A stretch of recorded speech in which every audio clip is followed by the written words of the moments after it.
Welcome to Whispers from the Woods. Tonight we journey to the quiet hollows of West Virginia, where coal hills meet silent roads, and something unnatural may knock at your door well after midnight. Keep your boundaries clear and your heart steady. When small shadows ask permission to enter, look carefully into their eyes. If they are all black and their voice is too calm, don't answer the knock, don't open the door, and whatever you do, don't let them in. This is the Black-Eyed Children of West Virginia. Most credit a Texas journalist named Brian Bethel with the first modern account around 1996. He described two pale children with pitch-black eyes pressing at his car at dusk, asking politely for help. Few records exist before that moment, yet those attributes, children at twilight with void black gaze, resonate with older Appalachian stories. Long before the internet, Cherokee storytellers spoke of beings called the Yunwi Sunsdi, little people who moved through the mountains under moonlight. Tiny, pale-skinned, and drawn only to darkness. Some believed they collected offerings and watched from shadowed caves. They were known as moon-eyed people, beings so sensitive to sunlight they could only see under night skies. Their eyes glowed pale, eerie, but not black.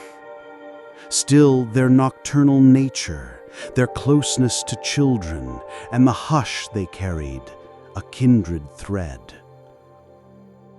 When Bethel's stories circulated, Appalachia found a mirror in that digital fear, twilight expectant of something uncanny.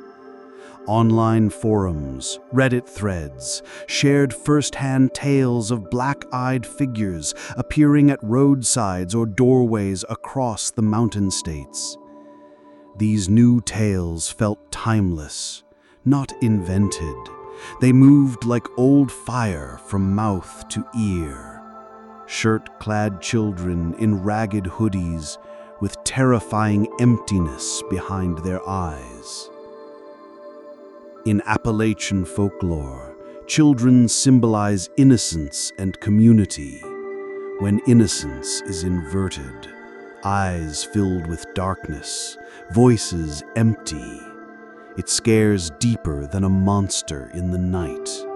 That's the power of myth.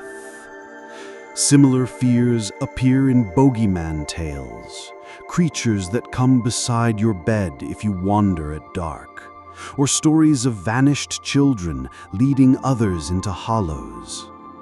These modern visitors tap the same primal nerve. Glade Springs, 2014.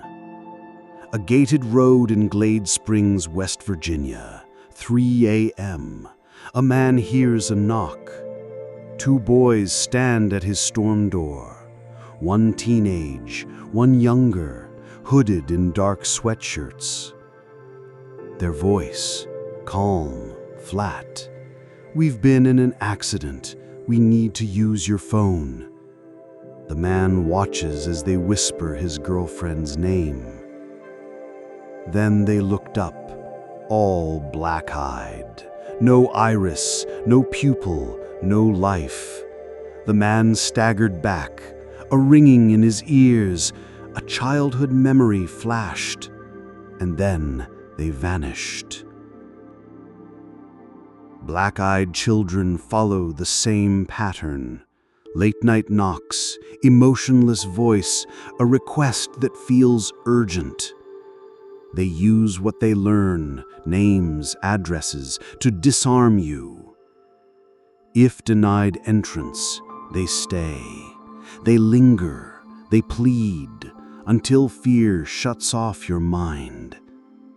And then, without thunder or wind, their silence fills the void where they stood.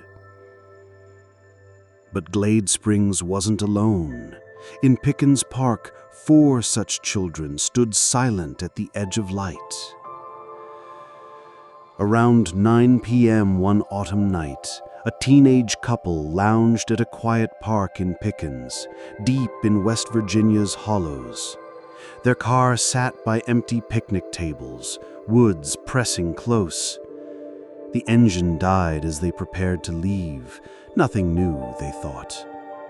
Then 4 pale children emerged from the woods, each with entirely black eyes.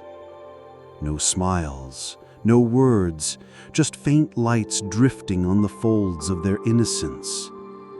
The couple asked them if they were lost. No response. Their calls fell on silent children who stood unblinking at the edge of light and shadow.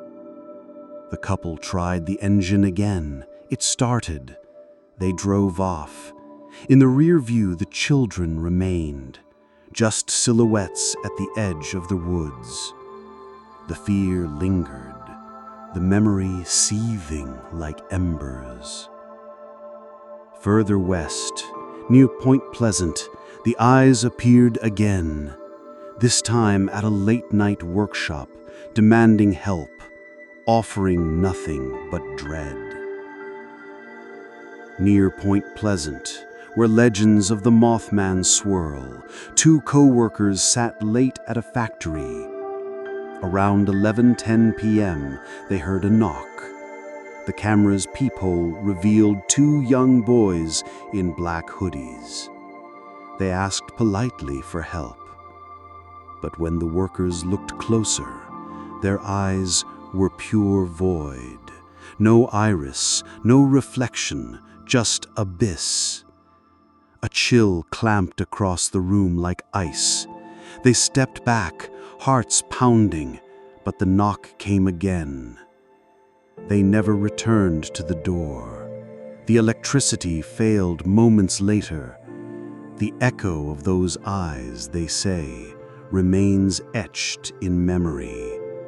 A hollow invitation without welcome.